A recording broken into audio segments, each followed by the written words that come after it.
అరుదు తాళపాక అన్నమయ్య పదములు. Welcome to Tamrapatra Conversations with a focus on the 15th century saint poet Annamacharya, also known as Annamaya. With us today is very reputed dancer scholar Anupama Kylash. She is a fund of information. She's also a very in-demand teacher, dancer, especially during the pandemic.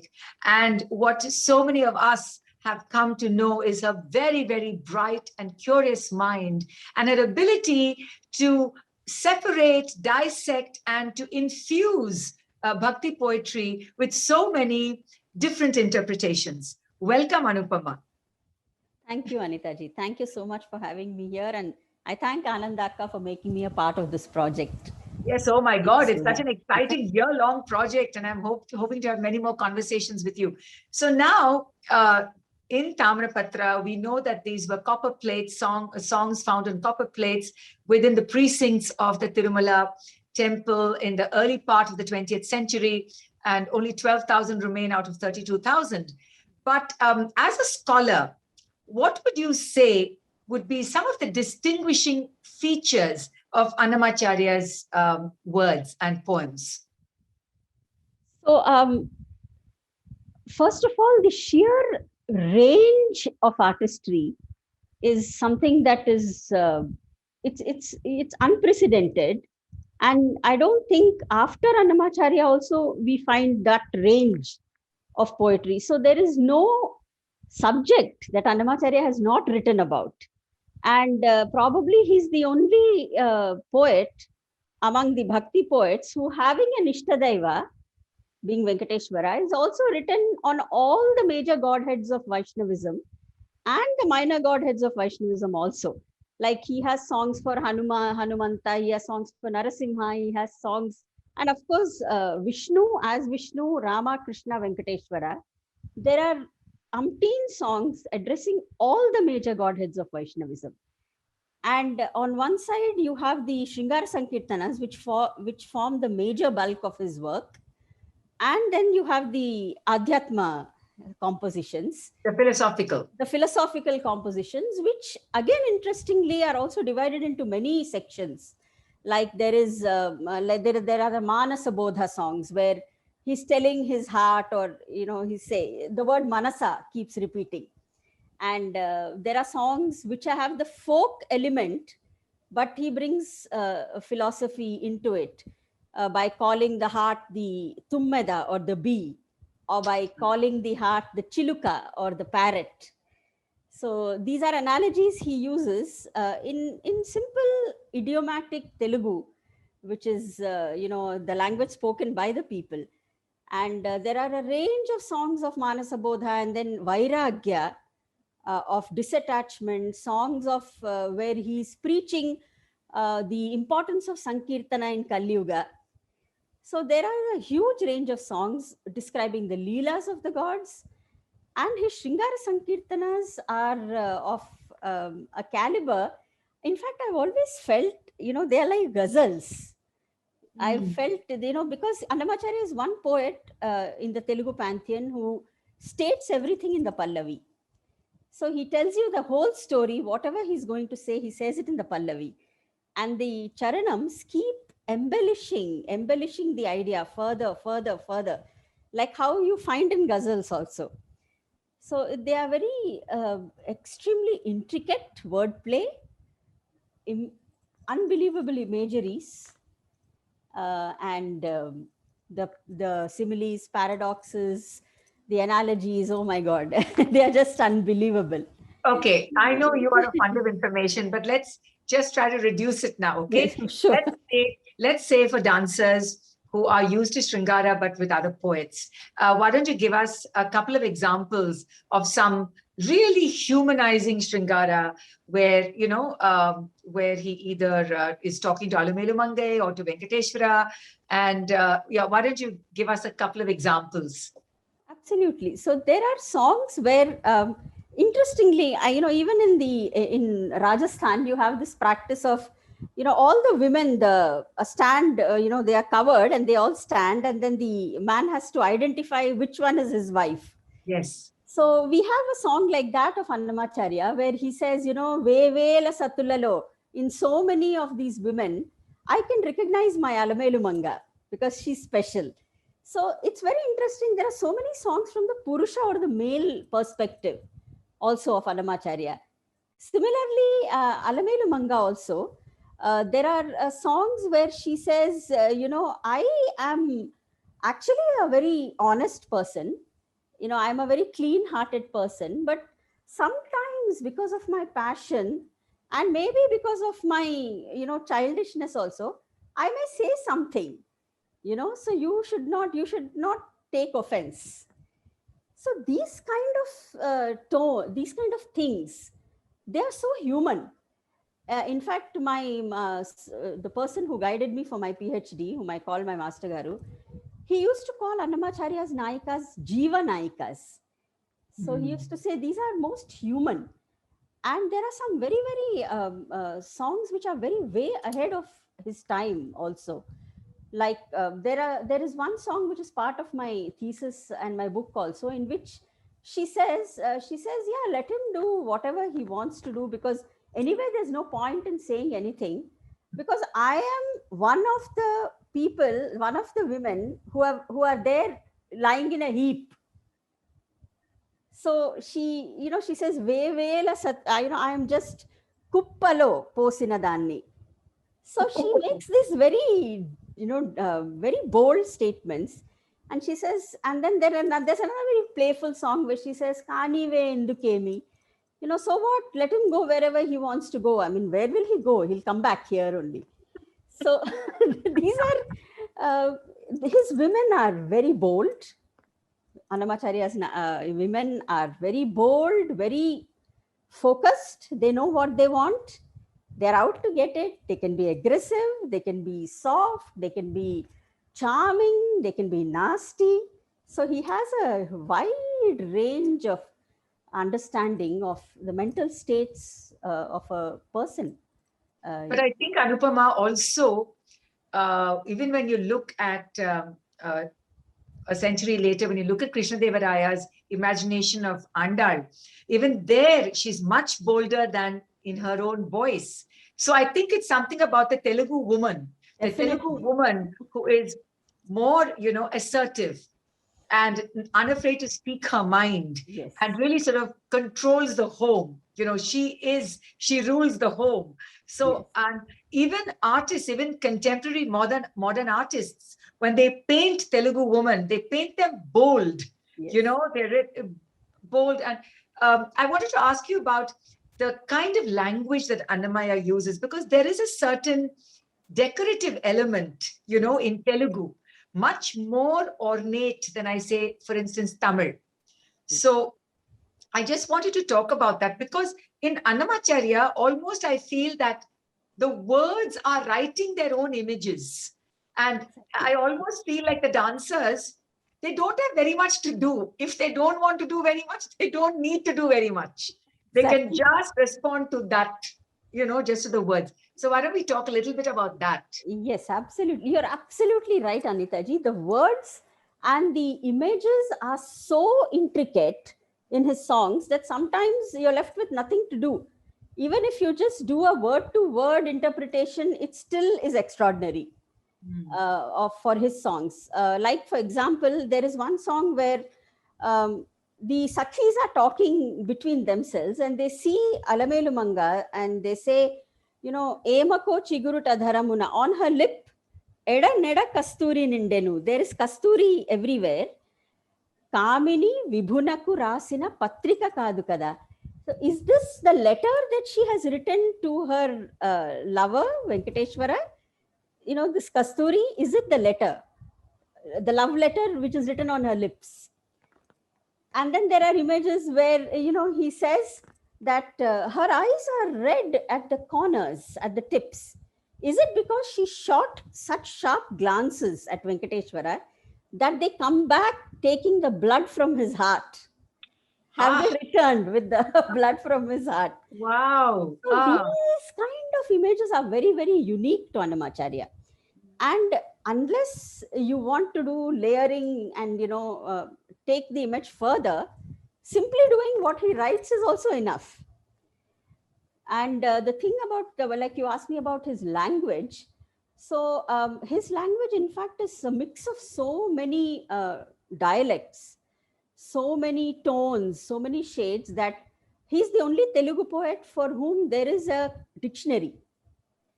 There is a separate dictionary just for Annamacharya's songs. So it's called the Annamaya Padakosham, and it has been compiled by Dr. Rava Srihari. And this is available with the TTD publications. So there is a huge list of words that have been provided so that we understand Annamacharya. So because he uses, because of being in the Chittoor district, the Kadapa, that dialect. So there's a lot of Tamil. Yes. There is Marathi. There are Telangana dialects. There is the Rayalaseema tone, of course, will be there because he belongs to Chittoor district. So there is a mixture of several kinds of, dialects, languages, and cultural influxes that you can find in Annamacharya. Like he uses the word Adiyala. We didn't know what it was until we realized it's a Tamil word and it means landmark. Adayalam. Adayalam. Yes. So he uses that word. Then he uses the word, he uses Marathi words in some of the songs. So his Telugu, that's why he's not very easily comprehensible. That must be another reason why many dancers don't pick it up and they prefer Kshetraya and others, because that's closer to the contemporary Telugu we understand today. Kshetraya, Sarangapani, rather than Annamacharya. But once we start understanding Annamacharya, it's difficult to pick anybody else's song. Yeah, I think it's about diving into the imagination and the world, and the fact that he lived to be 95. Yes. And composed he composed one song a day, or maybe the discipline was to write every single day. Yes. I think that's absolutely amazing. But coming back to the Tamrapatra project, Anupama, yes.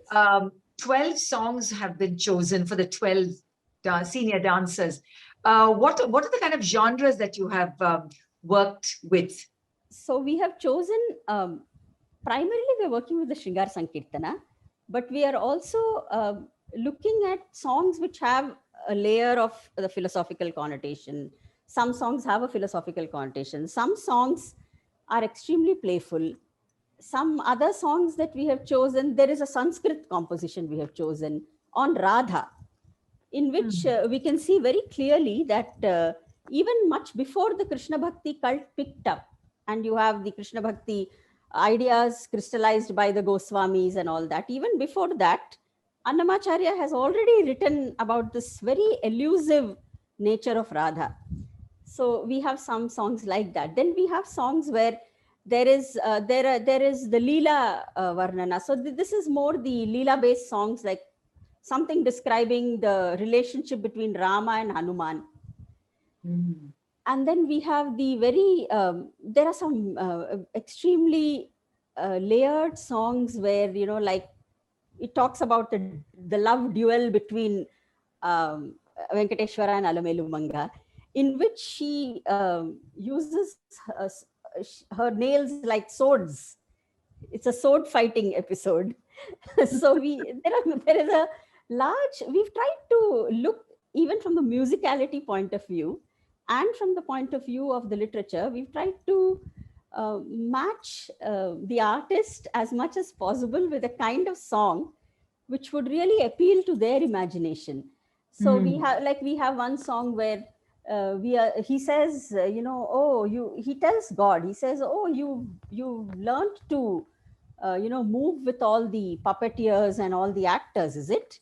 So you've become that, because now you treat all of us like puppets and you're playing with us.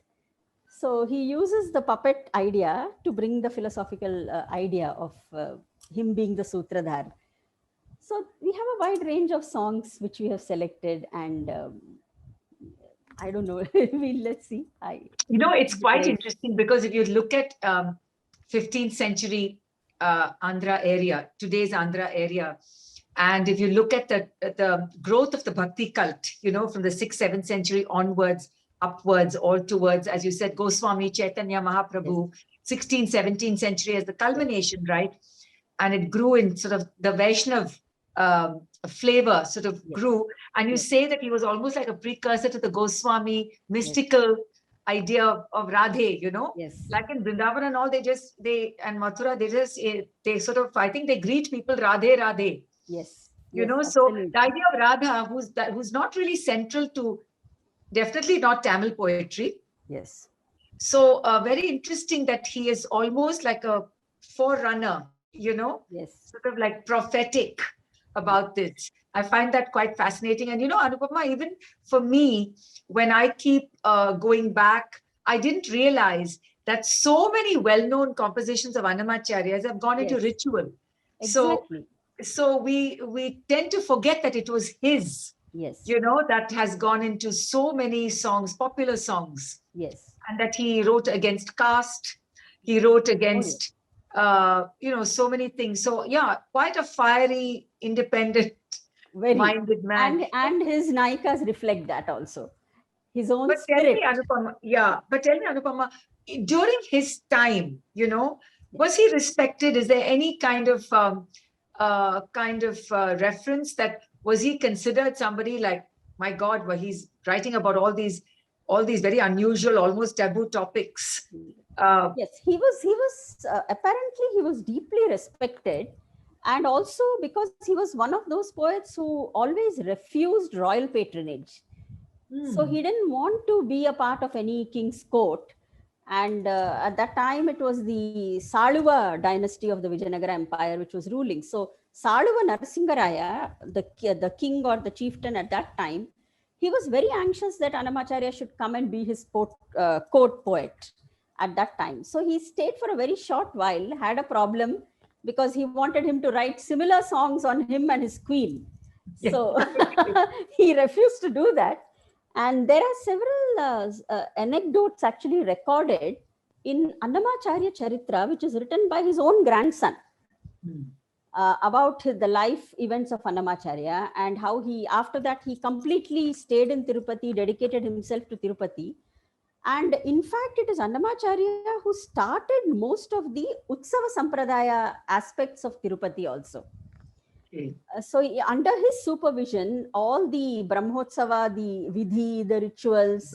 What about the Dola? The Dola? The Dolayam, we have MS song. So there are songs, there's an entire section of his songs which are Utsava Sampradaya. So he has started all this, and he was almost like a head priest actually at Tirumala, and deeply respected there. And just before he died also, he put his palm leaves, he put his he says, Okka Sankeerthana Chalu. He says, one is enough for me. You take the rest. And he puts everything at the feet of the Vigraha, Lord Venkateshwara. And so he was very, very respected. And unlike Tyagaraja, who has a Sishya Parampara, Annamacharya, his sons, his grandsons, his wife, all of them were poets, all of them under the name of the Tarlapaka poets. So we have the Sankirtana Lakshanam apparently written by Annamacharya, but we don't have the original version. The Telugu translation of that is done by one of his sons again. So there is a lot of material to tell us that not only was Annamacharya the first Pada writer of Telugu, but he also set the foundation as to how the song format must evolve. So he's given us the Lakshanas of the Sankirtana. He's given us many things. And his wife is the very first woman poet in Telugu also. Timmakka. Talapaka Timmakka, who wrote Subhadra Kalyanam. Wow. So the whole family seems to have been, working at that time in that region, and highly respected family. Well, I think it's absolutely fascinating because, I mean, you've only been able to choose 12, for all the 12 artists. But I'm just looking at the range of work, the astonishing depth and breadth of his, of his vision. And I think two other modern day artists, I think Balamurali Krishna and M.S. Subbulakshmi, Yes. are also very, very important in, I think, furthering his legacy and his fame, right? Yes, absolutely. Because at the time when the Annamacharya project was set up in TTD, it was headed by by Sri Kamishetty Srinivasulu. He wanted very much to popularize the songs of Annamacharya on a national level. And that's when he approached MS and said, he requested Sadashivam sir to allow her to sing Annamacharya. Initially, apparently, he said, who's Annamacharya and why should she sing these songs? But then when she saw the songs, some of them, she very quietly said, no, I want to sing these songs. They appeal to me. And the first song he explained to her was Entamatramuna Evvaru Talachina, which is also a very unusual song in the Vaishnava pantheon, because it talks about an Advaita idea, where he says, however much, whatever you think, that's what God is for you. So he says that, and then she was very fascinated by that. And then for over 3 months, he went and he explained the songs to her, the meaning. She was very particular that she should understand the nuances of and the pronunciation words. For a Tamil woman. Pronunciation. Yeah. Yes. The pronunciation is always difficult for I see Carnatic musicians. I've had a lot of have to go back and correct. Not that I'm a Telugu expert, but I would always ask somebody who knows Telugu, even Chirabdi, Kanyakaku, even that. The singers would just miss some of the end words. And I know MS Amma was very particular about pronunciation.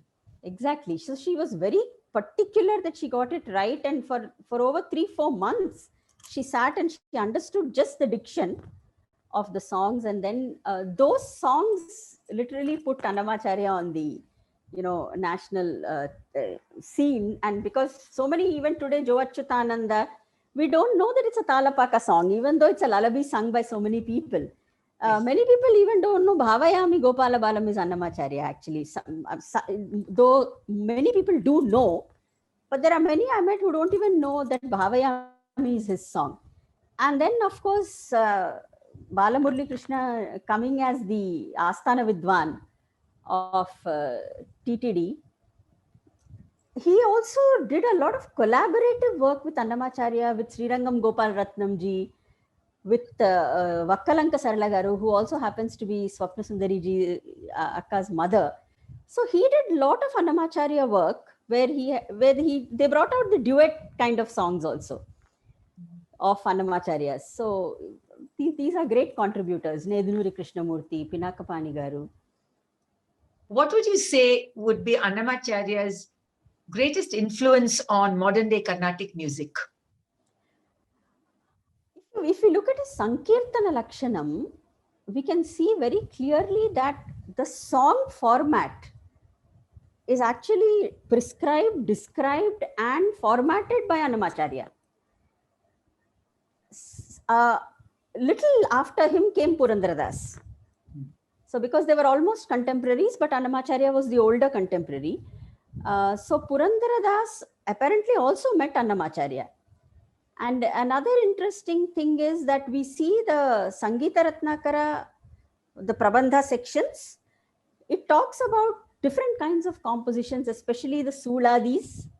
And then we know the Suladis became very popular in a later time in Karnataka.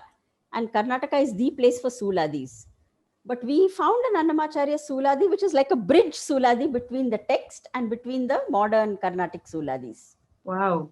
So he's definitely like a bridge poet between the textual concept of Prabandha, Gita, Gana, all these ideas, and their interpretation in later times. So I'm sure that Tyagaraja and later poets who fashioned Carnatic music the way we are seeing it today would definitely have been influenced by Annamacharya's methodology. Okay. That's fascinating. So I think from your point of view, 12 verses over 12 months is not enough, right? One can spend a lifetime exploring just this one saint poet's word and word. Absolutely. Yeah, but There are 29 volumes. Each has about 500 songs. Simply the published work, that which we is need available. several rebirths. We need several rebirths. Some Okay. few janmas, yes. But in this birth, we have you, Anupama. We have you and your patience and amazing word-to-word description, everything that you have created for Natyarambha. And we have Ananda's ideation and energy. We have your guidance and scholarship. And I think Tamrapatra is going to be an amazingly unique and very valuable project for dancers and for dance scholarship. Yes. Thank you so much for inviting me to be part of this 12-part series and to have me initiate these conversations. I look forward to meeting you again repeatedly over the year, and we'll discuss some specific compositions and some other nuances. So thank you so much for this session, Anupama. Thank you so much, Anita ji. It gives me great pleasure actually that, you know, Annamacharya is being explored by so many people, and I've been working with him for 20 years now. My PhD is also on him. But this is something very unique, and I think it's going to be a hallmark event to see him being, you know, depicted in Neo-Bharatam, in Odissi, in Mohiniyattam. And it simply goes to show actually that literature and thought across the subcontinent is there is actually no barrier, and these styles as we talk of them today are just not even more than 60-70 years old. So I think it's just one ethos. Thank you. We look forward to the series getting started. Thank you so much. Thank you so much. Annamacharya Padamulu